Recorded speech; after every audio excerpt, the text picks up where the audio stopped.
नमस्कार दोस्तों। तो चलिए प्रतियोगिता दर्पण जनवरी 2001 की मैगजीन को आज पढ़ते हैं। इसमें क्या क्या महत्वपूर्ण चीज़ें हैं, खास करके स्टेट पीसीएस मतलब कि राज्य लोक सेवा आयोग के लिए और यूपीएससी के लिए भी प्रीलिम्स के लिए लाभ होगा, लेकिन ये यूपीएससी ओरिएंटेड नहीं है। इसमें राज्य लोक सेवा आयोग के लिए 100% इसमें कवरेज होगा, ऐसा मेरा मानना है, खास करके प्रीलिम्स के लिए। तो चलिए शुरू करते हैं। सबसे पहला है राष्ट्रीय घटनाक्रम। तो राष्ट्रीय घटनाक्रम में जैसे कि आप देख रहे हैं, पहला जो टॉपिक है, बिहार विधानसभा चुनाव में एनडीए को स्पष्ट बहुमत, नीतीश कुमार ही मुख्यमंत्री पद पर बरकरार। इसमें ध्यान रखना है कि राज्य लोकसभा में इस तरह के फैक्चुअल प्रश्न पूछते हैं कि कितने चरणों में हुआ था, तो 3 चरणों में हुआ था। तो 7वीं बार जो है नीतीश कुमार ने जीता है। और इसके अलावा इसमें जानना है कि कौन कौन इसमें महागठबंधन में था और इसमें क्या बोलते हैं कि जो एनडीए था इसमें कौन कौन था, इस चीज़ को जानना है। देखिए एनडीए जो है 125 सीट लाया था, जिसमें बीजेपी 74 और 43 जेडीयू। महागठबंधन में 110 सीट लाए, 75 आरजेडी जो सबसे बड़ी पार्टी भी है, और कांग्रेस 19 लाया। तो सबसे बड़ी आरजेडी 75 के साथ, दूसरी बीजेपी और तीसरी जेडीयू। इन आंकड़ों को जानना है कि सबसे बड़ी पार्टी के रूप में कौन बना, नहीं बना। इस तरह के प्रीलिम्स में क्वेश्चन पूछते हैं। जैसे कि एनडीए में कौन कौन शामिल था, तो आप जानते हैं कि भाजपा के अलावा जेडीयू, वीआईपी और हम शामिल है। महागठबंधन में राष्ट्रीय जनता दल, कांग्रेस और वाम दल है, ठीक है। अन्य में जो भी है पार्टी है, ठीक है। ये सब आपको जान लेना है फैक्चुअल बेस पे। और इसमें इस टॉपिक में कुछ नहीं है, कुछ खास नहीं है जिसको आपको जानने की ज़रूरत है। इसी प्रकार अगला टॉपिक है अन्य राज्यों में उपचुनाव वाली सीटों पर भी भाजपा का दबदबा। इसमें भी लगभग कुछ नहीं, जानकारी के लिहाज से, एग्जाम के लिहाज से पढ़ना है। अगला है 11 सीटों के चुनाव के पश्चात राज्यसभा में एनडीए की शक्ति में वृद्धि। इसमें भी कोई ऐसा चीज़ नहीं है जिसको हम आपको याद रखने के लिए बोले, तो इसको भी आगे छोड़ जाना है। अगला टॉपिक है केरल, झारखंड, पंजाब ने भी सीबीआई जांचों के लिए प्रदत्त सामान्य सहमति वापस ली। ये इम्पोर्टेंट है जानने के लिए प्रीलिम्स के लिए कि देखिए अब इस तरह से सीबीआई से सामान्य सहमति वापस लेने वाले 9 राज्य हो गए हैं। तो 9 राज्य में इन 3 के अलावा इससे पहले महाराष्ट्र, केरला, आंध्र प्रदेश, पश्चिम बंगाल, राजस्थान और छत्तीसगढ़ शामिल रहे। तो इन 9 राज्यों को जानना है, ठीक है। इसके अलावा एक बात याद रखना है कि इस देश में फ़िलहाल एनआईए, नेशनल इन्वेस्टिगेशन एजेंसी और ईडी, पूरे देश में कहीं भी जांच के लिए इसकी कोई प्रतिबंध नहीं है। लेकिन जो सीबीआई है वो 1946 के दिल्ली विशेष पुलिस स्थापना अधिनियम के तहत संचालन होता है। इसके अनुच्छेद 6 में संशोधन के बारे में विशेषज्ञ बात कर रहे हैं। मतलब कि इसमें संशोधन हो जाएगा तो एनआईए और ईडी की तरह सीबीआई भी आपराधिक मामलों में जांच के लिए राज्य की सहमति लेना जरूरी नहीं रहेगा, लेकिन ये इतना आसान नहीं होगा। खैर, अगला टॉपिक है पीएसएलवी 49 के जरिए earth observation satellite EOS, earth observation satellite EOS 1 का प्रक्षेपण किया गया। ये इंपॉर्टेंट है क्या कि पीएसएलवी C49 के जरिए, इस फैक्ट को याद रखना है, ठीक है। इसका प्रक्षेपण जो है 7 नवंबर 2020 को किया गया। डेट पूछता है स्टेट पीसीएस के एग्जाम में। कहाँ से किया गया ना, श्रीहरिकोटा जो आंध्र प्रदेश में है स्थित सतीश धवन अंतरिक्ष केंद्र से। ध्यान रखिएगा, जितने भी सैटेलाइट होते हैं, जितने भी अंतरिक्ष यान होते हैं, या जितने भी सैटेलाइट या अंतरिक्ष यान से संबंधित इस तरह के स्पेस से रिलेटेड जो भी बातें होंगी, उसको जो है श्रीहरिकोटा से ही प्रक्षेपित किया जाता है। और उसके लिए पीएसएलवी या जीएसएलवी रॉकेट का इस्तेमाल होता है। ठीक इसके विपरीत जो भी रक्षा से क्षेत्र से जुड़े हुए कोई रॉकेट होगा, मिसाइल होगा, कोई टैंक होगा, कोई विमान होगा, इस तरह की जो भी चीज़ें प्रक्षेपित की जाएगी या लॉन्च की जाएगी, वो उड़ीसा के बालासोर से किया जाता है, ठीक है। वो चांदीपुर एक द्वीप है, अभी देखेंगे हम लोग उस पर, और वो डीआरडीओ के द्वारा किया जाता है, ठीक है। इस चीज़ को याद रखना है, तो आगे उसको हम लोग देखेंगे। तो पीएसएलवी C49 में सबसे बड़ी बात है कि इसमें 9 छोटे विदेशी उपग्रहों को प्रक्षेपित किया गया है। इसमें लिथुनिया का 1, लग्जमबर्ग के 4 और अमेरिका के 4, ये 3 देशों को याद रखना है। ध्यान रखना, विदेशी उपग्रहों का जो प्रक्षेपण होता है यह इसरो के ही एक वाणिज्यिक इकाई है, वो न्यू स्पेस इंडिया लिमिटेड के तहत होता है। ठीक है, ध्यान रखिए कि EOS जो 1 जो है ये पूर्ववर्ती रिसेट श्रृंखला के उपग्रह की नई उन्नत श्रृंखला है, इस बात को ध्यान रखना है। EOS में और एक ध्यान रखने वाली बात है कि EOS जो है हर मौसम में पृथ्वी पर नज़र रखने में सक्षम है। कृषि, वानिकी, आपदा प्रबंधन के अतिरिक्त जो है ना सीमाओं की निगरानी रखने में भी यह सहायक सिद्ध होगा। EOS में फिलहाल इतना ही जानना है जो बहुत ही इम्पोर्टेंट है। जैसे कि पूछेगा कि निम्नलिखित में कौन ऐसे सैटेलाइट है जो हर मौसम में कृषि, वानिकी, आपदा प्रबंधन, सीमा पर निगरानी रखने के लिए हाल ही में प्रक्षेपित किया गया है, तो इसमें EOS एक विकल्प रहेगा। ठीक है, तो इसमें इस तरह से करना है जो मैंने बताया। एक इसमें और टॉपिक था बीच में कि मानव रहित गगनयान, इसकी उड़ान अब 2021 तक है। ठीक है, तो इसमें अभी तो जो मानव रहित गगनयान जो है ये 2022 में अभी प्रस्तावित है, हो सकता है लॉकडाउन के लिए और कोविड के लिए ऐसा हो गया है, तो इसके बारे में अभी और नोट्स आएंगे, उस समय पढ़ा जाएगा। ठीक है, इसको GSLV Mark 3 से प्रक्षेपित किया जाएगा, इस पर आगे भी नोट्स आएंगे।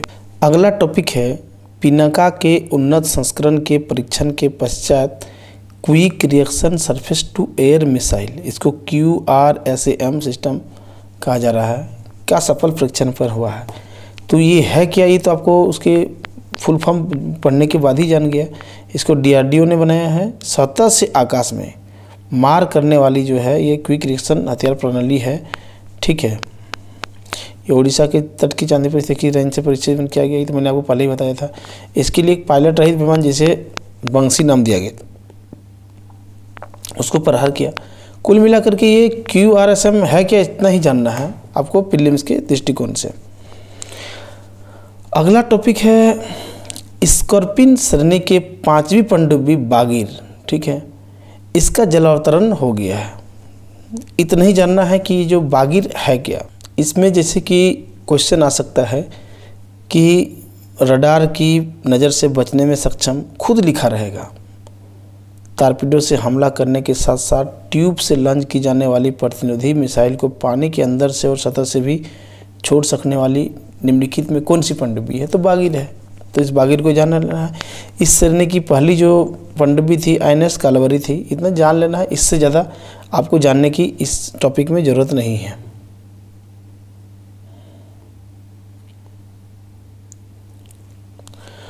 अगला टॉपिक है मिशन सागर 2 के तहत मित्र राष्ट्रों को आवश्यक खाद्य पदार्थों की आपूर्ति। ध्यान रखने की मिशन सागर 2 और इससे पहले मिशन सागर 1 था, ये दोनों का जो उद्देश्य था, ये दोनों जो अभियान था कोविड-19 के लिए था, बस इतना ही जानना है आपको। अगला टॉपिक ब्रह्मोस मिसाइल के लैंड अटैक वर्जन का परीक्षण। तो ब्रह्मोस मिसाइल जो है DRDO ने जो बनाया है, रूस के सहयोग से बनाया है। आपको पता होगा कि भारत के ब्रह्मपुत्र और रूस के मस्कोवा नदी के नाम पर इसे ब्रह्मोस रखा गया है। ठीक है, तो इसमें केवल इतना जानना है कि ये ज़मीन से, समुद्र से, हवा में सब जगह से फायरिंग कर सकता है, हर संस्करण इसका बन चुका है।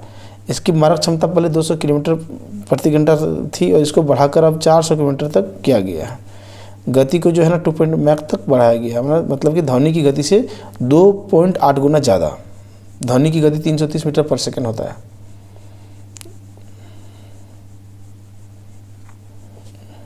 ये देखिए यहाँ पे दिया भी हुआ है, ये नाम पर रखा गया है। अगला टॉपिक जो इस बीच में है, भारत के आर्टिफिशियल इंटेलिजेंस सुपर कंप्यूटर परम सिद्धि, ठीक है, को विश्व के सर्वाधिक शक्तिशाली 500 नॉन डिस्ट्रीब्यूटेड सुपर कंप्यूटर प्रणाली में 63वां स्थान। इसमें 2 चीज़ जानना है कि परम सिद्धि क्या है। तो भारत के आर्टिफिशियल इंटेलिजेंस सुपर कंप्यूटर है परम सिद्धि।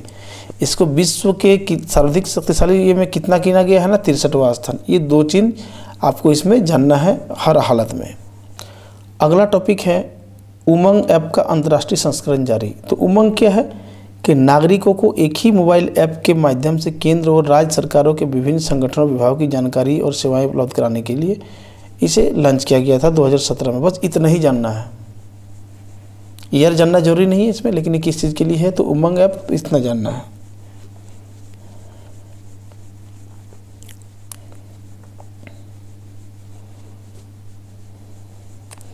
अगला टॉपिक है आत्मनिर्भर भारत 3.0 के तहत 2.65 लाख करोड़ का नया पैकेज। इसमें कोई ऐसा चीज़ नहीं है जिसमें बताऊं कि इसको आपको जानने की फिलहाल ज़रूरत है। इसमें कुछ योजनाएं हैं जिसको बाद में किसी न किसी करंट अफेयर के मैगजीन में या कहीं ना कहीं इकोनॉमिक्स में कहीं ना कहीं इसको पढ़ा जाएगा, तो वहाँ इसको डिटेल से पढ़ेंगे, इसीलिए इस टॉपिक को यहाँ छोड़ देना। अब अंतर्राष्ट्रीय घटनाक्रम के बारे में देखते हैं। तो अंतर्राष्ट्रीय घटनाक्रम का पहला टॉपिक है अमेरिका पेरिस समझौते से हटा। बहुत ही इंपॉर्टेंट समझौता जलवायु परिवर्तन के लिए। तो United nation framework convention on climate change, इसको UNFCCC बोलते हैं। कई बार UPSC में भी और राज्य लोक सेवा में प्राय प्रश्न पूछा जाता है कि UNFCCC का फुल फॉर्म क्या है। खैर, ये दिसंबर 2015 में स्वीकृत किया गया था, ठीक है, पेरिस में, ठीक है। इसमें ग्रीन हाउस गैसों के उत्सर्जन में कटौती से संबंधित था। ओबामा का इसमें काफ़ी प्रयास रहा था, बराक ओबामा उसमें राष्ट्रपति थे। तो अमेरिका तो हट गया, लेकिन इसमें पर्यवेक्षक भी बना रहेगा, इतना ही जानना है। इसमें ध्यान रखना है कि अमेरिका इसमें समझौते से हटने वाला एकमात्र देश है। इसमें केवल इतना ही प्रश्न आएगा कि जलवायु परिवर्तन से संबंधित पेरिस समझौते में हाल ही में कौन सा देश इस समझौते से अलग हो गया है, और यह एकमात्र देश कौन है, तो अमेरिका है, ध्यान रखना है। अगला टॉपिक है जापान में सम्राट नारुहितो के छोटे भाई आकिशिनो को युवराज का दर्जा गया। ये कोई इंपॉर्टेंट क्वेश्चन नहीं है, यदि आप चाहे तो याद रख सकते हैं कि जापान का सम्राट कौन है, बस इतना रख सकते हैं, इसमें और कोई काम की चीज़ें नहीं है। अगला टॉपिक है आसियान का 37वां शिखर सम्मेलन व संबंधित बैठकें वियतनाम की मेजबानी होगा। तो ध्यान रखना है कि जो आसियान है ये दक्षिण पूर्व एशिया के 10 देशों का संगठन है। याद रखिएगा कि इस 10 देशों के संगठन में कौन देश शामिल है, नहीं है, कई बार प्रश्न पूछा गया है। तो इसको आपको याद रखना है कि जैसे कि इसमें Indonesia, Malaysia, Singapore, Thailand, Philippines, Vietnam, Brunei, Cambodia, Myanmar और लाओस। इसको भूगोल में पढ़ेंगे तो कंट्री को देख के मैं बताऊंगा, या आप खुद देख लें मीटर में, इसको देख लेना है। ये 10 देश है आसियान का। आसियान +1 में जैसे कि भारत को इसमें शामिल किया गया है। 3 में आसियान +3 जो है उसमें चीन, जापान और दक्षिण कोरिया को शामिल किया, मतलब उसके साथ बैठक होता है। ध्यान रहे कि भारत आसियान का पूर्णकालिक सदस्य नहीं है। इसमें हानोई घोषणा पत्र पर हस्ताक्षर किया गया है, जो कि वियतनाम के हानोई में हुआ है। आसियान के जो बैठक में सबसे महत्वपूर्ण यदि कोई एक समझौता हुआ है तो इसमें आसियान के 5 देश और 5 अन्य राष्ट्र जो है, जिसमें ऑस्ट्रेलिया, चीन, जापान, दक्षिण कोरिया और न्यूजीलैंड, इनके बीच आसियान के साथ स्वतंत्र व्यापार समझौता, जिसको RCEP बोलते हैं, रीजनल कॉम्प्रिहेंसिव इकोनॉमिक पार्टनरशिप, इस पर हस्ताक्षर हुआ है, जो एक बहुत ही इंपॉर्टेंट 17वीं बैठक जो है 12 नवंबर 2020 को वर्चुअली हुआ भारत के साथ आसियान की।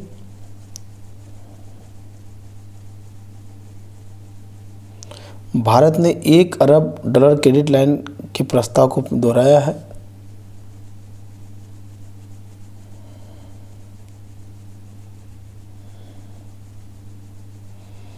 भारत ने कोविड के लिए $10 लाख का योगदान दिया है कोविड-19 आसियान रिस्पॉन्स फंड में। फिर भी ये सब पूछने का कोई चीज़ नहीं है। जो इम्पोर्टेंट है उसमें जो RCEP जो समझौता है और इसमें जो कौन कौन देश शामिल है, ये इस आसियान के लिए हमेशा इम्पोर्टेंट रहता है। उसके बाद इसी सम्मेलन में 15वां पूर्वी एशियाई शिखर सम्मेलन हुआ।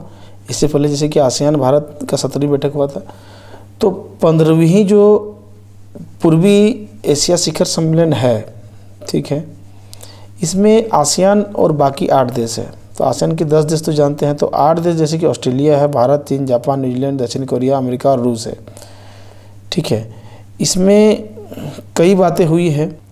आसियान की जो स्थापना 1967 को मूलतः 5 देशों, इसमें Indonesia, Malaysia, Philippines, Singapore, Thailand, इसमें बैंकॉक घोषणा पत्र पर हस्ताक्षर करके हुआ था। ब्रुनेई जो है 6ठा सदस्य बना, म्यांमार जो है 7वां और लाओस और म्यांमार 8वां नवा और कंबोडिया 10वां सदस्य बना 1999 में। इसमें इनका जो मोटो है वो है one vision, one identity, one community.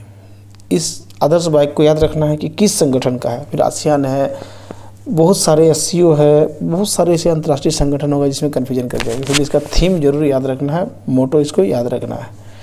ये 2007 से वर्ष में 2 बार इसका शिखर सम्मेलन होता है, ये एक इम्पोर्टेंट चीज़ है। अगला टॉपिक है G20 का 15वां शिखर सम्मेलन वर्चुअल तरीके से संपन्न हुआ। ये अरब की मेजबानी में हुआ, सऊदी अरब की मेजबानी में यानी रियाद में होना था। तो इसका जो थीम था, इसमें एक चीज़ याद रखना है G20 में कि सभी के लिए 21वीं शताब्दी के अवसरों का एहसास, ये जरूर याद रखना है कि किसका थीम था। तो ये G20 का था। इसमें इस सम्मेलन में भारत के प्रधानमंत्री नरेंद्र मोदी ने एक बहुत ही अच्छा सुझाव दिया है। कई सुझाव ऐसे दिए हैं, लेकिन इसमें एक उपग्रह संरक्षण पर एक सुझाव है, ठीक है। और फिर इसमें उसने जो अपने संबोधन में G20 side event safeguarding the planet में उन्होंने बताया है कि भारत के अपने पर्यावरण की उपलब्धि के बारे में बताया है। खैर वो PT के लिए या PCS के लिए उतना इम्पोर्टेंट नहीं है, इसीलिए उस पर मैं अब आगे अंडरलाइन या नहीं आगे कुछ बताऊंगा। इसमें G20 का एक संक्षिप्त परिचय, इसमें जानना है कि ये प्रमुख विकसित और उभरती अर्थव्यवस्था के मंच है जिसका गठन मूलतः 1997 एशियाई वित्तीय संकट के परिप्रेक्ष्य में 1999 में किया गया था। 2008 का जब वैश्विक संकट आया उसी समय से बैठकों का सिलसिला शुरू हुआ था, ठीक है, G20 का। तो G20 में एक प्रश्न UPSC में आ चुका है, स्टेट PCS में 1-2 बार आ चुका है कि इसमें 20 जो अर्थव्यवस्था वाले देश G20 में कौन कौन देश। तो इसको जान लेना है कि G20 में अर्जेंटीना है, ऑस्ट्रेलिया है, ब्राज़ील है, कनाडा है, चीन है, फ्रांस है, जर्मनी है, भारत है, इंडोनेशिया है, इटली है, जापान है, मेक्सिको है, रूस है, सऊदी अरब है, दक्षिण अफ्रीका है, दक्षिण कोरिया है, तुर्की है, ब्रिटेन अमेरिका है और इसमें यूरोपीय संघ भी है। तो ये बहुत ही बड़ा संगठन है। इसमें विश्व की जो इसे देखिए 2/3 जनसंख्या, ये जानना है आपको। वैश्विक सकल राष्ट्रीय उत्पाद के 85% भाग पर इसका कब्जा है। वैश्विक व्यापार का 75%। सोचिए कि G20 कितना महत्वपूर्ण है, लेकिन इसके बावजूद भी इसका कोई स्थानीय सचिवालय नहीं है। यदि पूछ दे कि निखिल G20 का स्थानीय सचिवालय कहाँ है, कुछ विकल्प दे दे और इसमें इनमें से कोई नहीं थी, इनमें से कोई नहीं होगा। तो G20 में इतना ही पढ़ना है। अगला टॉपिक है ब्रिक्स का 12वां शिखर सम्मेलन रूस की मेजबानी में वर्चुअली संपन्न हुआ है। तो ब्रिक्स में क्या क्या देश है, कौन कौन देश है माफ़ कीजिएगा, ब्राज़ील है, रूस है, भारत है, चीन और दक्षिण अफ्रीका है। ये सेंट पीटर्सबर्ग में होना था लेकिन वर्चुअली हुआ है। तो इसका जो थीम था वैश्विक स्थिरता, साझा सुरक्षा और अभिनव विकास, ये इसका थीम था। मैं उम्मीद करता हूँ कि आपको जिस तरह से मैं बता रहा हूँ इससे आपको आइडिया बढ़ेगी और प्रतियोगिता दर्पण पढ़ने में बहुत ही आसानी होगी और आपको एग्ज़ाम पास करने में बहुत ही हेल्पफुल होगा। ये बोझ नहीं है, बहुत ही कम पढ़ना है। आप सोच सकते हैं कि इतने पढ़ने के बाद आपको इतना ही चीज़ों को याद करना है। इन सारे चीज़ों को आप किसी रफ पेज में आप नोट कर सकते हैं या बार बार इसी नोट्स को आप देख सकते हैं, तब भी आपका काम चल जाएगा। ब्रिक्स के बाद अगला टॉपिक है संघाई सहयोग संगठन के राष्ट्र प्रमुखों व शासन प्रमुखों के शिखर सम्मेलन क्रमशः रूस और भारत की मेजबानी में वर्चुअल मोड में संपन्न हुआ। देखते हैं इसमें क्या क्या इंपॉर्टेंट चीज़ है। ध्यान रखिए कि जो ये 8 देश हैं जो SCO में, इसमें भारत पाकिस्तान बाद में जोड़ा, आपको मैं दिखाता हूँ अभी। इसके सदस्य कौन कौन है ये पहले भी पूछ चुका है। भारत, पाकिस्तान, चीन, रूस, कजाकिस्तान, किर्गिस्तान, उज्बेकिस्तान और ताजिकिस्तान इसके सदस्य हैं, ठीक है। –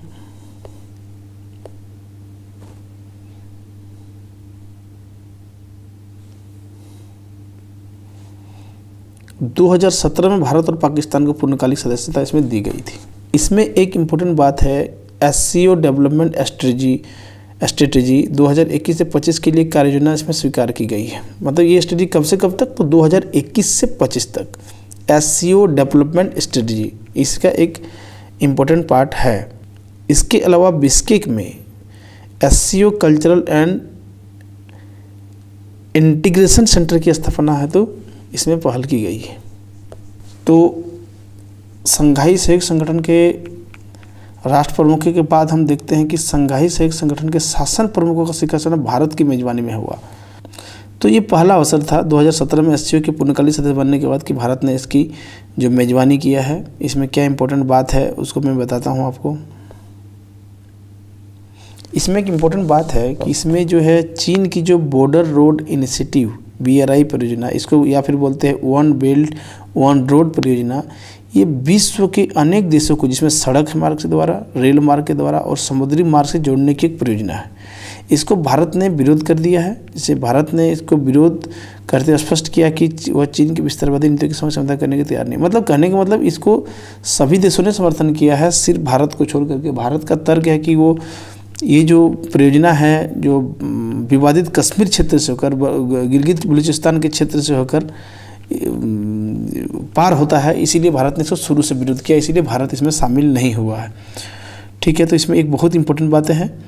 इसके बाद एससीओ डेवलपमेंट बैंक और एससीओ डेवलपमेंट फंड की स्थापना का विचार विमर्श करने को इसमें कहा गया है। लेकिन इसमें इम्पोर्टेंट वही था कि वन बेल्ट वन रोड में या BRI बेल्ट रोड इनिशिएटिव में भारत शामिल नहीं हुआ है। और एससीओ कल्चर फंड ये तो गई, और एससीओ डेवलपमेंट स्ट्रेटजी जो मैंने, ये इम्पोर्टेंट इसका है। अगला टॉपिक है लग्जमबर्ग भारत आवासीय शिखर सम्मेलन।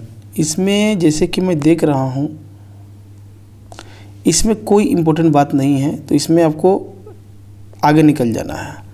उसी प्रकार अगला है कि भारत इटली आवासीय शिखर सम्मेलन। इसमें भी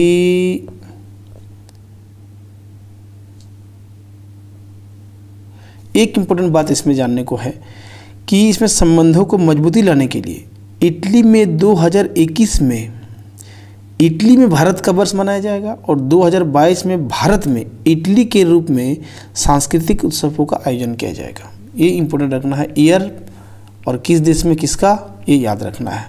तो भारत का वर्ष, सांस्कृतिक वर्ष किस देश में 2021 में किस देश में मनाया जाएगा ना, इटली में। या इटली में किस वर्ष मनाया जाएगा, तो 2021 में, जिधर से भी पूछे। ये एक इम्पोर्टेंट बात इसमें है।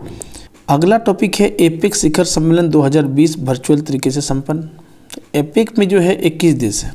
इसमें 21 देश का जो थीम था वो था ऑप्टिमाइजिंग ह्यूमन पोटेंशियल टुवर्ड्स। ये थीम को आपको इसी रूप में याद कर लेना है। यानी जितने भी थीम किसी संगठन का या किसी सम्मेलन का होता है तो उसको जानना है। ये पीटी के दृष्टिकोण से इम्पोर्टेंट है। इसमें और एक बात है कि इसमें कुआलालंपुर घोषणा पत्र स्वीकार किया गया है, जिसमें आने वाले 20 वर्षों के लिए विकास कार्यक्रम पुत्रजया विजन, ठीक है, 2040 इस सम्मेलन में अपनाया गया है। यानी कि पुत्रजया विजन 2040 किसका है या कुआलालंपुर घोषणा पत्र किसका है, तो इसमें एपेक के वहाँ समझ गए हैं आप। इसी को याद रखना, ये पॉइंट बहुत इंपॉर्टेंट है। ध्यान रखिए कि एपेक में जो 21 देशों में कौन कौन देश है, ठीक है, ये 1990 में स्थापित किया गया है। जिसका प्रशांत महासागर में जिसकी सीमाएं मिलती है वो देश इसमें शामिल है। तो इसमें कौन कौन देश शामिल है, हर एग्जाम के लिए, चाहे UPSC हो, किसी भी एग्जाम के लिए इंपॉर्टेंट है कि ये कौन कौन देश शामिल है, नहीं है, इसको जानना है। ऑस्ट्रेलिया, ब्रुनेई, कनाडा, चिली, चीन, हांगकांग, इंडोनेशिया, जापान, दक्षिण Korea, Malaysia, Mexico, New Zealand, Papua New Guinea, Peru, Philippines, रूस, सिंगापुर, चीनी ताइपे, थाईलैंड, अमेरिका और वियतनाम इसमें शामिल है। इसका मुख्यालय ध्यान रखना सिंगापुर में। इसको आप बार बार देखते रहने से, किसी फॉर्मूला के तहत को सेट करने से ये याद हो जाता है। अगला टॉपिक है चंद्रमा की सतह से चट्टानों के नमूने लाने के लिए चीन के चांगई 5 मिशन का लैंडर चंद्रमा की सतह पे उतरा। ध्यान रहे कि ऐसा ही है, पहला मिशन है जो चंद्रमा के फार साइड से चट्टानों के नमूने लेकर पृथ्वी पर लौटेगा। फार साइड का मतलब कि चंद्रमा अपने धुरी पर और पृथ्वी का चक्कर लगाने में बराबर जो है समय लेता है। तो इससे क्या होता है कि उसका एक साइड ही पृथ्वी के सामने रहता है, उसके पीछे वाले जो साइड है उसके बारे में ज़्यादा जानकारी हमें नहीं है, और इसी पीछे साइड को फार साइड बोलते हैं। और उसी के मांस रूमकर क्षेत्र में चांग फाई जो है ना, इसका लैंडर से वहाँ से मतलब चट्टानों की नमूना लाएगा पृथ्वी पर। ध्यान रखें कि चंद्रमा की सतह से चट्टानों के नमूने लाने वाले जो है ना, इससे पहले अमेरिका और सोवियत रूस USSR ला चुके हैं, यानी उसके बाद ये चीन तीसरा देश होगा। अमेरिका ने अपोलो मिशन 11 के तहत और शवेसिंग का लूना 16, इसके तहत वो ऑलरेडी वहाँ से चट्टान के नमूने ला चुके हैं। इसमें इतना ही जानना है, ये इतनी इंपॉर्टेंट चीज़ है। अगला टॉपिक है डेमोक्रेटिक पार्टी के, किस पार्टी के ना, डेमोक्रेटिक पार्टी के जो बाइडेन होंगे अमेरिका के नए राष्ट्रपति। तो इसमें इसका पूरा नाम ध्यान लीजिएगा, जोसेफ बिडेन जूनियर के हाथ में। ध्यान रखना, इसमें 306 मत मिला है और दूसरे को 232, 51.3% मत बाइडेन को मिला है। बस इतना जानना है। ये प्रीलिम्स में फैक्चुअल रूप में पीसीएस में पूछ देता है कि कितना सीट लाया था या कितना परसेंट लाया था, पूछ सकता है। ऐसे पूछना नहीं चाहिए लेकिन पूछ सकता है। तो भारतीय मूल की कमला हैरिस जो है वो राष्ट्रपति होंगे, ये तो सब जानते हैं। ध्यान रहे कि अमेरिका के जो है ना 46वें राष्ट्रपति के रूप में, और जो व्यक्ति के रूप में 45वें राष्ट्रपति के रूप में वो शामिल लेंगे। ये इतना इम्पोर्टेंट नहीं है। अगला टॉपिक है भारतीय थल सेनाध्यक्ष जनरल एम नरवाने, वो विदेश सचिव हर्षवर्धन सिन्हा एक अलग अलग नेपाल यात्रा है। ध्यान रखिए कि जो थल सेनाध्यक्ष जो जनरल एम नरवाने था, इनको वहाँ का नेपाली सेना के जनरल की मानद रैंक से सम्मानित किया गया। ध्यान रखें, नेपाली सेनाध्यक्ष को भी यही भारत करता है बारी बारी से। ये पुरानी परंपरा है, 5 दशक की पुरानी परंपरा है। केवल इसमें इतना जानना है, भारत की जो थल सेनाध्यक्ष का नाम जान जाइए, इससे ज़्यादा और कुछ नहीं है। या इसमें एक क्वेश्चन ये बन सकता है कि कौन सा भारत के साथ कौन सा ऐसा देश है जिसमें दोनों के सेनाध्यक्ष को जो है उसके मानद जनरल की मानद रैंक की उपाधि दी जाती है। तो भारत और नेपाल है। बस इतना ही जानना है इसमें। अगला टॉपिक है कि पहली बार एक निजी कंपनी स्पेस एक्स के ड्रैगन कैप्सूल के जरिए लंबे प्रवास हेतु 4 अंतरिक्ष यात्री अंतर्राष्ट्रीय अंतरिक्ष स्टेशन पहुंचा है। ठीक है, तो नासा ने जो किया है कि एक निजी कंपनी जो है स्पेस एक्स जो है कि फाल्कन 9 रॉकेट और ड्रैगन कैप्सूल के जरिए 4 अंतरिक्ष यात्री को 6 माह के लिए प्रवास के लिए ISS पर भेजा है, इंटरनेशनल स्टेशन पर। इसमें 3 यात्री अमेरिका के हैं, 1 जापान के हैं। इसमें इम्पोर्टेंट केवल इतना है कि पहली बार और एक निजी कंपनी। तो निजी कंपनी कौन है? स्पेस एक्स है। अगला टॉपिक है अंतर्राष्ट्रीय अंतरिक्ष स्टेशन पर मानव निवास के 20 वर्ष पूर्ण हो गया। तो ISS के कितने वर्ष पूर्ण हुआ है? 20 वर्ष। यानी स्वाभाविक सी बात है कि आज से कितने साल पहले इसकी स्थापना की गई थी? तो 2000 में 20 साल हुआ है। तो 2000 में तो पृथ्वी की निचली कक्षा में जो है ये लोअर ऑर्बिट में ISS है। तो 31 अक्टूबर 2000 को इसको लॉन्च किया गया था ISS को। ध्यान रखें कि अंतर्राष्ट्रीय अंतरिक्ष स्टेशन जो है 15 विभिन्न देशों की 5 अंतरिक्ष एजेंसियों, जिसमें सबसे महत्वपूर्ण नासा, रोस्कोसमॉस है जो रूस का है, जाक्सा जापान का है, ESA यूरोप का है और CSA जो है कनाडा का है। ये इसकी एक संयुक्त परियोजना है। बस इतना जानना है। याद रखना कि बहुत इंपॉर्टेंट चीज़ है कि ये फुटबॉल के मैदान के आकार का ये 460 टन वजन का यह केंद्र तत्कालीन सोवियत संघ के जो है पूर्ववर्ती मीर से 4 गुना, अमेरिका से 5 गुना बड़ा है। मतलब एक फुटबॉल के ग्राउंड का ध्यान रखिए 403 किलोमीटर ऊंची कक्षा में ये है और मिनिमम 377 किलोमीटर है। और ये जो है पृथ्वी का चक्कर जो लगाता है 17,500 मील या 28,163 किलोमीटर प्रति घंटा की रफ्तार से पृथ्वी का चक्कर 93 मिनट में पूरा कर लेता है। यानी 24 घंटे में पृथ्वी का 15.5 बार चक्कर लगा चुका होता है। इसमें 6-7 व्यक्ति एक साथ उसमें रह सकता है। एक प्रयोगशाला भी उसमें है। कुल मिलाकर के ISS जो है 2000 में लॉन्च किया गया था, इंटरनेशनल स्पेस स्टेशन, और उसका 20 वर्ष पूर्ण हुआ है। ये इम्पोर्टेंट टॉपिक है। अब हम आर्थिक वाणिज्यिक परिदृश्य में पढ़ते हैं। पहला टॉपिक है पहली तिमाही में अप्रैल 23.9% सिकुड़न के पश्चात दूसरी तिमाही में सिकुड़न जो है 7.5%। 2 ही चीज़ इसमें याद रखना है, 23.9% वाला में और 7.5% अभी हुआ है। ये CSO की रिपोर्ट है। इसमें और कोई इंपॉर्टेंट चीज़ एग्जाम के दृष्टिकोण से फिलहाल नहीं है, वो भी PT के लिए, इसीलिए इस पर मैं बात नहीं कर रहा हूँ। लेकिन ध्यान रहे आपको यदि समय मिले तो एक बार जरूर पढ़ना चाहिए। भले इस टॉपिक को ना पढ़े लेकिन बाकी सारे टॉपिक को एक बार रीडिंग पढ़ना चाहिए। अगला टॉपिक है अक्टूबर 2020 में उपभोक्ता मूल्य सूचकांक आधारित मुद्रास्फीति की दर 77 माह के उच्च स्तर पर हुआ है।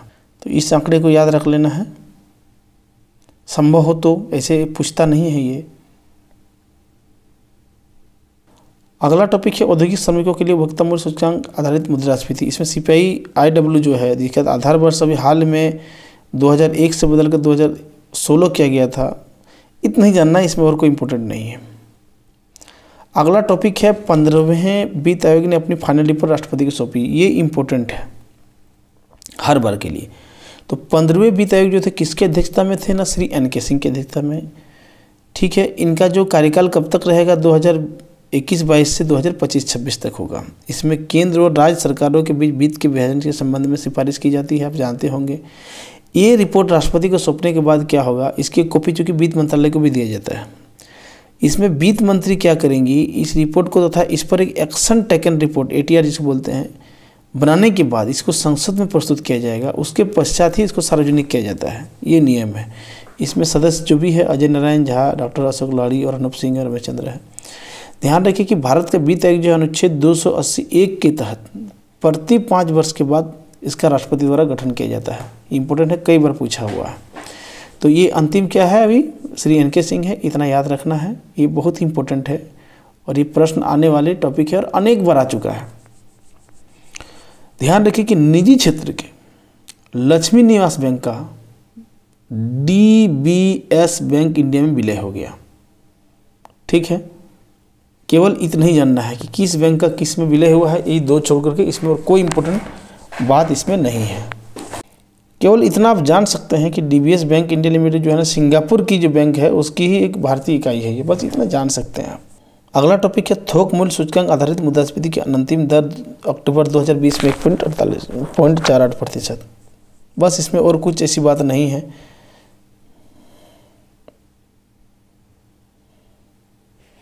इसमें इसको जानना है कि इसको जो वाणिज्य एवं उद्योग मंत्रालय द्वारा जारी किया जाता है। आधार वर्ष भी जो है इसमें अब 2011-12 है। अगला टॉपिक चीन में 7वीं जनगणना का कार्य प्रारंभ हो गया है। इससे पहले 133 करोड़ जो है 6ठी में था। इसमें ज़्यादा और कुछ इम्पोर्टेंट चीज़ नहीं है। अगला टॉपिक है एंडोरा, एक छोटा सा देश है। अंतर्राष्ट्रीय मुद्रा कोष का 190वां सदस्य बना है। इसमें क्वेश्चन ऐसे आता है कि हाल ही में IMF अंतर्राष्ट्रीय मुद्रा कोष का 190वां सदस्य निम्नलिखित में कौन सा देश है। तो एंडोरा केवल याद रखना है, एंडोरा रट लीजिए, इससे ज़्यादा और कोई क्वेश्चन नहीं पूछेगा। ये हालांकि इसके बारे में आप जितना जानकारी हासिल कर सकते हैं उतना अच्छा है कि ये एंडोरा जो है कि पाइरेनेज पर्वत श्रृंखला के फ्रांस और स्पेन के बीच में स्थित माइक्रो स्टेट है। जो भी जितना जान ले, ये यूरोपीय संघ का सदस्य नहीं है लेकिन यूरो का ही मुद्रा के रूप में इस्तेमाल होता है। जनसंख्या 80,000 कुछ भी।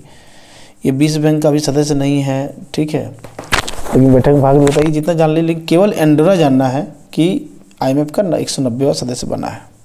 अगला एक इम्पोर्टेंट टॉपिक है स्वतंत्र व्यापार समझौते RCEP पर हस्ताक्षर। ये इम्पोर्टेंट टॉपिक है। ध्यान रखिए कि यह जो है आसियान के 10 देशों, जो अभी हम लोगों ने जाना था कौन कौन 10 देश है, और 5 अन्य देशों ऑस्ट्रेलिया, चीन, जापान, दक्षिण कोरिया, न्यूजीलैंड के साथ, इनके साथ संपन्न एक स्वतंत्र व्यापार समझौता है RCEP। भारत ने इसमें समझौता नहीं किया है, इसमें सिग्नेचर। हालांकि भारत के लिए ये विकल्प खुला है और उसके पीछे कारण है कि भारत जो है इन आसियान के 10 देशों के साथ भारत का व्यापार संतुलन नकारात्मक है। यानी भारत आयात ज़्यादा करता है, निर्यात कम करता है। तो इन्हीं चीज़ के कारण यदि भारत इसमें साइन करता है तो इसमें क्या होगा कि भारत में जो है व्यापार माने समृद्ध करने के लिए, बढ़ाने के लिए भारत को प्रशुल्कों में कटौती करनी पड़ेगी, जिससे इनके अधिकांश देशों का जो सामान है ना भारत में पड़ जाएगा और इसमें भारत के व्यापार पर प्रतिकूल असर पड़ेगा। खास करके चीनी इसमें सामान जो है पूरे भारत में, चीनी जो माल है भारत में पड़ जाएंगे। इसी कारण से नकारात्मकता को देखते हुए भारत ने इसमें सिग्नेचर नहीं किया है।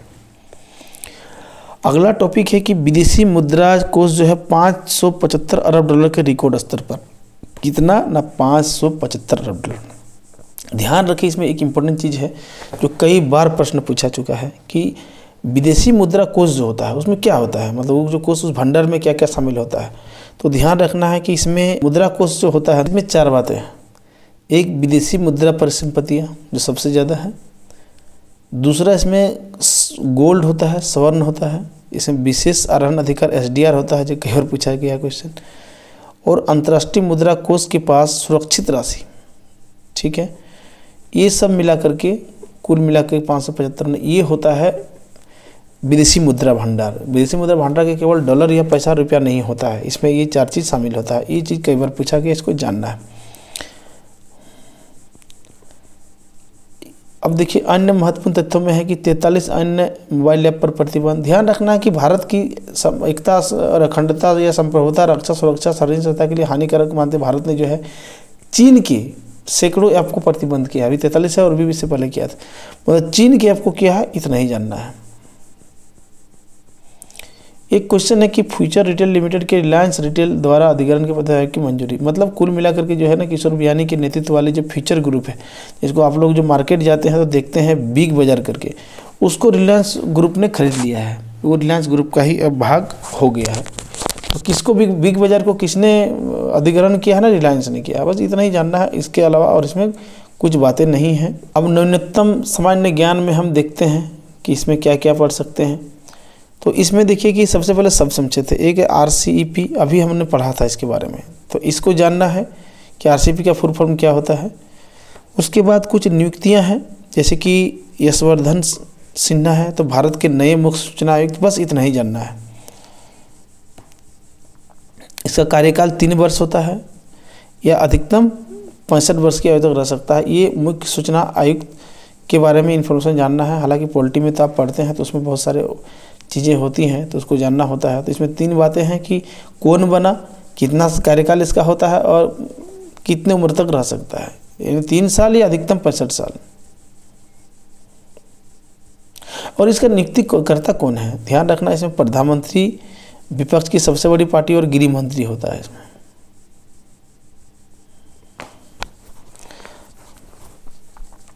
CIC का गठन जो है RT एक्ट के तहत 2005 में होता है, ये भी इम्पोर्टेंट टॉपिक है। यानी कि कुल मिलाकर के जो CIC केंद्रीय सूचना आयोग जो है, केंद्रीय सूचना आयोग एक इम्पोर्टेंट टॉपिक है। उसके बाद उत्पल कुमार सिंह जो है लोकसभा के नए महासचिव है, राज्यसभा के भी होते हैं। आमतौर पे वरिष्ठ IAS को इसमें नियुक्त किया जाता है। तो कौन बना महासचिव इतना याद रख सकते हैं तो रखना है, उससे ज़्यादा और कुछ नहीं होता है। जो ED का प्रवर्तन निदेशक के निदेशक SK मिश्र के कार्यक्रम में कौन है, केवल SK मिश्र इतना जानना है, इतना इंपॉर्टेंट ये नहीं है। आलोक गुप्ता जो है ONGC विदेश के नए प्रधान निदेशक बने गए हैं, इसको कई बार मिलान ने पूछता है, बहुत कम इंपॉर्टेंट है लेकिन पूछता है। अक्षय कुमार सिंह पेट्रोनेट LNG के नए प्रधान, ये भी उसी तरह से सामान्य लेवल का क्वेश्चन। अब पुरस्कार पर आते हैं तो बुकर पुरस्कार, ये इंपॉर्टेंट कई बार प्रश्न UPSC में भी पूछा जा चुका है। तो लंदन की 50,000 पाउंड यानी $65,000 का जो बुकर पुरस्कार जो है स्कॉटिश अमेरिकी फैशन डिजाइनर डगलस स्टुअर्ट को दिया गया। ये देखिए डगलस स्टुअर्ट है।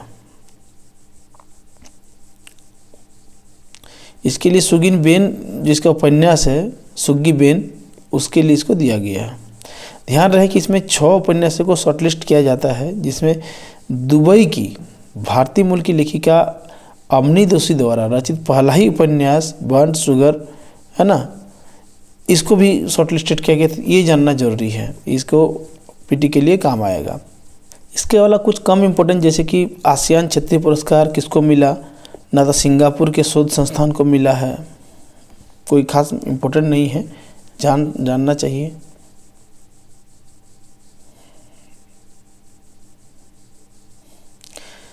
अगला है कि नेटफ्लिक्स इंडिया की दिल्ली क्राइम सीरीज को जो इंटरनेशनल एमी पुरस्कार में सर्वश्रेष्ठ ड्रामा सीरीज का पुरस्कार मिला। ये जो दिल्ली क्राइम है वो निर्भया कांड पर आधारित है। तो न्यूयॉर्क इंटरनेशनल एकेडमी के वर्ष 2020 के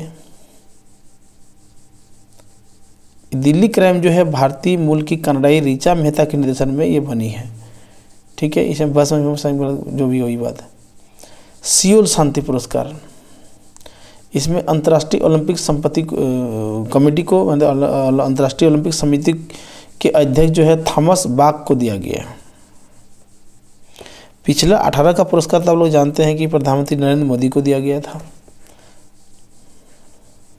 और इसमें कोई इंपॉर्टेंट चीज नहीं है। राष्ट्रीय जल पुरस्कार कौन देता है ना, केंद्रीय जल शक्ति मंत्रालय द्वारा देता है। इससे ज़्यादा इंपॉर्टेंट कुछ खास नहीं है, लेकिन इसमें जान सकते हैं कि इसमें सर्वश्रेष्ठ राज्य जो है उसमें तमिलनाडु है, विशेष श्रेणी में मिजोरम को मिला है। अगला टॉपिक है गणित के क्षेत्र का शास्त्रा रामानुजम पुरस्कार 2020। तो ये डॉक्टर साई एब्रा को गणित के लिए मिला है। ध्यान रखना, ये जो है 32 वर्ष से कम उम्र के गणितज्ञों को ही दिया जाता है। उसी प्रकार ICTP रामानुजन पुरस्कार जो है ये एक शोधार्थी है कैरोलिना रायोजो को गणित के लिए दिया गया है। ये जो है international centre for theoretical physics ICTC द्वारा भारत के विज्ञान और प्रौद्योगिकी मंत्रालय के द्वारा दिया जाता है। 45 वर्ष की कम उम्र के लिए विकासशील देशों के गणितज्ञ को दिया जाता है। अब देखते हैं कि कुछ निधन हुआ उनके बारे में। तो मृदुला सिन्हा, केवल इतना जानना है कि इनका हाल ही में निधन हुआ। गोवा की पूर्व राज्यपाल थी, इससे ज़्यादा कोई लेखिका भी थी। तरुण गोगोई के बारे में जानते हैं कि असम के मुख्यमंत्री रहे हैं, बहुत लंबे समय तक भी मुख्यमंत्री रहे थे। सबसे अधिक समय तक का रिकॉर्ड उनके नाम है। सतीश प्रसाद सिंह तो बिहार के पूर्व मुख्यमंत्री, BPSC के लिए यदि प्रीलिम्स आएगा तो वहाँ पूछेगा। मात्र 5 दिन जो है ये CM रहे थे, तो एक रिकॉर्ड कम समय के उन्हीं के नाम है। एक सीन कांडी है, तो सीन कांडी को आप परिचित होंगे कि ये जेम्स बॉन्ड की भूमिका की विश्वविख्यात जो है स्कॉटलैंड के महान अभिनेता है, इनका निधन हुआ है। केवल इतना ही जानना है कि सीन कांडी क्या है, कौन है। भानु अथैया के बारे में थोड़ा सा जान लेना है कि बॉलीवुड की प्रसिद्ध वेशभूषा भानु अथैया, जिसको वेशभूषाकार है, इसके लिए इसको ऑस्कर पुरस्कार भी मिल चुका है। जानते हैं कि फिल्म में जो गांधी था, जिसको आप देख सकते हैं हॉलीवुड में हिंदी वर्जन भी है, तो फिल्म गांधी में कस्टम डिजाइनिंग के लिए ऑस्कर पुरस्कार इनको 1983 में मिला था। ये पुरस्कार पाने वाली पहली भारतीय महिला भी थी, ठीक है ना।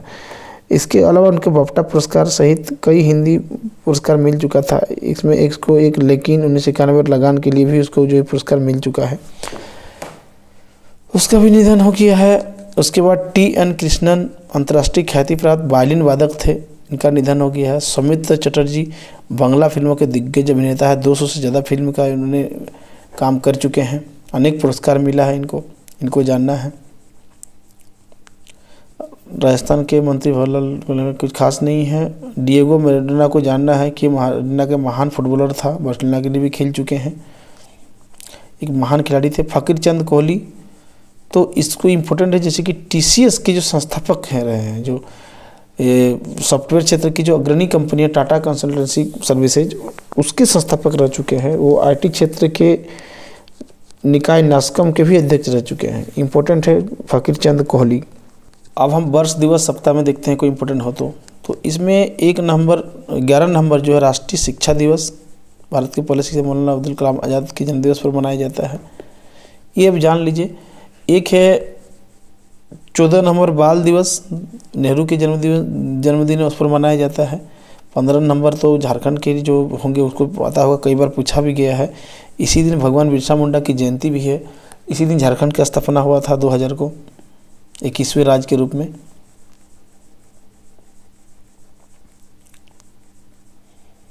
छब्बीस नवंबर को जानते हैं संविधान दिवस है, और कुछ खास नहीं। अगला टॉपिक है कि 4 प्रकार से मनाया जाएगा वर्ष 2021। किस प्रकार से? तो शांति एवं विश्वास के लिए अंतर्राष्ट्रीय वर्ष। कौन वर्ष मनाया जाएगा ना? 2021, 2022, 23, 24 इस तरह का विकल्प दिया रहेगा। संयुक्त राष्ट्र महासभा के जो 73वें सत्र में ये सब पारित किया गया है। उसी प्रकार बाल श्रम निवारण वर्ष किस वर्ष मनाया जाएगा? तो 2021। उसी प्रकार सतत विकास हेतु रचनात्मक अर्थव्यवस्था का वर्ष किस वर्ष ना? 2021। फलों व सब्जियों का अंतर्राष्ट्रीय वर्ष किस वर्ष मनाया जाएगा ना? 2021। चारों को जानना है, केवल इतना ही चीज़ के लिए इम्पोर्टेंट है। ध्यान रखें, जहाँ तक पुस्तक की बात है तो पुस्तकें जो है जो लिखता है वो इम्पोर्टेंट होता है। बराक माना ये परमिश लैंड बहुत पॉपुलर किताब है। सुगी बेन का अभी हम लोगों ने पढ़ा था, एसएम बुकर के लिए मिला था डगलस स्टुअर्ट को। शशि थरूर किताब लिखते रहते हैं, उनके बारे में जानना है। और भी जितने भी किताब लिखते हैं उनको एक बार आपको देखते रहना है या कहीं साइड में नोट कर लेना है। ये आम तौर पे पूछते रहता है। जैसे कि देखिए कि यहाँ पे द कॉमनवेल्थ ऑफ क्रिकेट, ये रामचंद्र गुहा इतिहासकार ने लिखा है। तो मैंने बुक पर कई बार क्वेश्चन आते हैं, तो इसमें बुक पर आप कौन अच्छे बुरे नहीं कर सकते हैं। जब बुक में जो लिस्ट है आपको मजबूरन याद करना पड़ता है। अब अन्य में देखते हैं दुर्घटनाएं हैं, तो इसमें कुछ खास इसमें नहीं है। विविध में कुछ नहीं है। हाँ, एक इम्पोर्टेंट यहाँ पे है सीट मैक्स।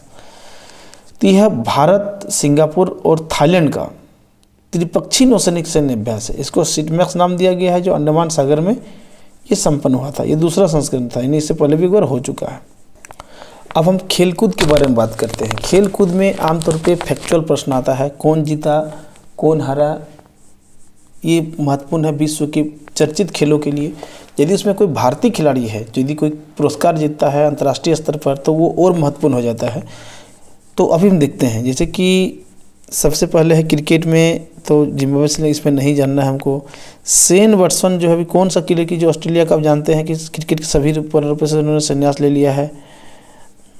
और बाकी यदि इम्पोर्टेंट है देखते हैं, एक है ज्ञानेंद्रो निगमबोंग, ये हॉकी इंडिया के अध्यक्ष चुने गए हैं, केवल इतना ही जानना है। अच्युत सामंत जो है वॉलीबॉल फेडरेशन ऑफ इंडिया के नए अध्यक्ष चुना गया है, ठीक है। ये बीजू जनता दल से सांसद भी है और कलिंग इंस्टीट्यूट, ठीक है, और आप जो इंडस्ट्रियल टेक्नोलॉजी किट के संस्थापक भी रहे हैं, उनको बनाया गया है। इंदिरा मैराथन, ठीक है, रद्द हो चुका है। अब मैराथन इसमें कोई खास नहीं।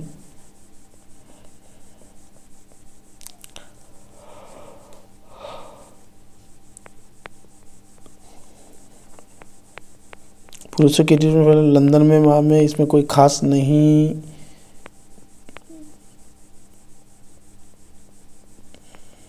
इसमें एकल खिताब के लिए फाइनल मुकाबला रूस के डेनियल मेदवेदेव और ऑस्ट्रेलिया के डोमिनिक मैथ्यूज के बीच में मेदवेदेव विजेता रहे हैं। कुछ खास इंपॉर्टेंट नहीं है, जो इम्पोर्टेंट होगा वो मैं आपको बताता हूँ। पेरिस मास्टर्स 2020 देखते हैं, तो इसमें एकल और युगल खिताब क्रम से डेनियल मेदवेदेव रूस का और रोबोट ने जीता है। कोई खास इंपॉर्टेंट नहीं है ये भी। अगला है महिलाओं का ITF विश्व कप 2020, इसमें चीन के बिहाई पर दोनों सचिन खिलाड़ी के नाम रहे, कोई भी इम्पोर्टेंट नहीं है। अगला है फार्मूला 1 रेस, इसमें ब्रिटेन के लुइस हैमिल्टन फार्मूला 1 रेसों के 2020 के विश्व चैंपियन, मतलब 7वीं बार यह खिताब जीतकर माइकल शूमाकर के विश्व रिकॉर्ड की बराबरी कर ली। यानी माइकल शूमाकर पर प्रश्न आ चुका है कई बार और हैमिल्टन पर भी आ चुका है। तो ब्रिटिश लुइस हैमिल्टन जो है किस खेल से संबंधित है ना, फार्मूला 1 रेस। कहाँ का है ना, ब्रिटेन का। ये दो चीज़ इंपॉर्टेंट इसको रहना है। और दूसरा महान खिलाड़ी कौन है ना, माइकल शूमाकर है, दोनों ने 7-7 बार विश्व रिकॉर्ड बनाया है, बस इतना ही जानना है। अब क्रिकेट में आते हैं कि मुंबई इंडियंस, ये जो टीम है रिकॉर्ड्स 5वीं बार जो है ना IPL जीता है, इससे ज़्यादा और कुछ नहीं जानना है। ध्यान रहे कि IPL के सभी मैच जो है संयुक्त अरब अमीरात में दुबई, शारजाह और अबू धाबी में बिना दर्शक की उपस्थिति में खेले गए थे कोविड के कारण। इस बार एक और बात इसमें है कि इन 5 बार में जो है मुंबई इंडियंस का नेतृत्व जो है ना रोहित शर्मा ने किया था।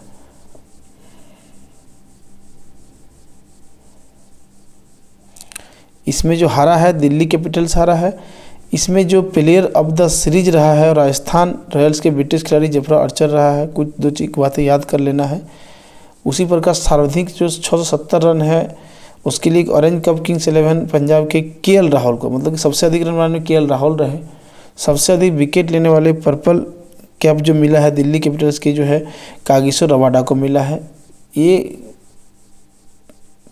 जानना है। तो प्रत्युत्तर दर्पण का ये जो जनवरी का विशेषांक है ये यहीं ख़त्म हो गया।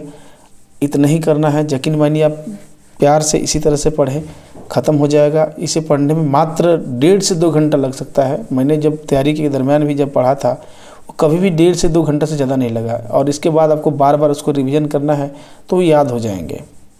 तो अगला, अब इससे पहले चूँकि कोई भी एग्ज़ाम से 1 साल पहले तक का करंट अफेयर पढ़ना चाहिए मेरे हिसाब से। तो अभी जैसे कि पहला है तो इसके बाद दिसंबर, नवंबर, अक्टूबर इस तरह करके पढ़ते चले जाएंगे। सब टॉपिक सारे विशेषांक पर मैं इस तरह वीडियो बनाऊंगा। ये यदि वीडियो पर कैसे रिस्पॉन्स आता है, रुचि कितने लेते हैं, उस हिसाब से देखेंगे कि यदि इसमें हज़ारों लोग कम से कम देखते हैं, जो कि आम बात है, 5000 10,000 तो देख रहे हैं, तो यदि 1000 लोग भी देखते हैं तो समझेंगे कि ये प्रत्युत्तर दर्पण पर और भी वीडियो, मतलब यानी सारे जो इसके अतिरिक्तांग उस पर वीडियो जरूर बनाऊँगा। तब तक के लिए नए वीडियो का इंतज़ार कीजिए। बहुत बहुत धन्यवाद।